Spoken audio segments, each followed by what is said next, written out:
ভাতারে মহিলা চিকিৎসককে হুমকি দেওয়ার ঘটনায় গ্রেফতার সিভিক ভলেন্টিয়ার পুলিশ হেফাজতে।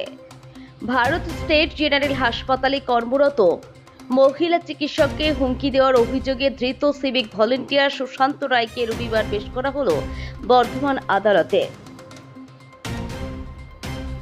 মহিলা চিকিৎসককে আরজি করের ঘটনার কথা তুলে আরজি করে কি হয়েছে জানেন তো বলে হুমকি দেওয়া হয় বলে অভিযোগ ওঠে সিভিক ভলেন্টিয়ার সুশান্ত রায়ের বিরুদ্ধে।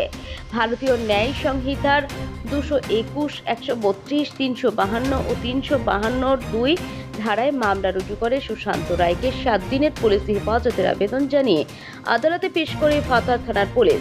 আদালতে 5 দিনের পুলিশ হেফাজত মঞ্জুর করে। অন্যদিকে শনিবার বর্ধমান মেডিকেল কলেজ ও হাসপাতালে এক মহিলা চিকিৎসকের সঙ্গে দুর্ব্যবহার করার ঘটনায় আটক 2 ব্যক্তি যেমন মঞ্জুর করেছে।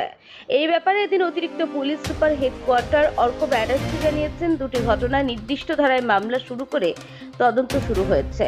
ভাতার থানার মামলায় ধৃতকে আদালতে পাঠিয়ে 7 দিন হেফাজতে যাওয়া হয়েছিল। 5 দিন হেফাজত পাওয়া গেছে।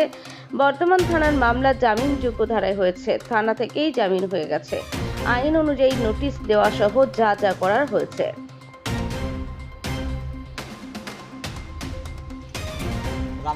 কাজ করে না এমনি মদ কদিন এখন প্রতিদিনই খাচ্ছে। প্রতিদিন বলতে সেটা কি করে জানবো বলুন? ওর বাড়িতে চেঁচামেচি করে, অত্যাচার করে। হ্যাঁ, সে তো বাড়ির মধ্যে করে, পাড়াতে মাঝে মাঝে করে। কিরকম তার যেটা করেছে বিশ্বাস হচ্ছিল না প্রথমে, ঠিক আছে, নিজের মধ্যে যা করে করুন। হসপিটালের মধ্যে ওটা গিয়ে প্রথমে বিশ্বাস হচ্ছিল না, তারপরে শুনলাম টিভিতেও এখন দেখছি, এটাই ওই টিভির খবর থেকে যেটা পাচ্ছি ওইটুকু। না মাঝে মাঝে করে ডাক্তার এটা আমার মানে মনে হয় চিকিৎসক এবং স্বাস্থ্যকর্মীদের ক্ষোভ সামলানো যাচ্ছে না।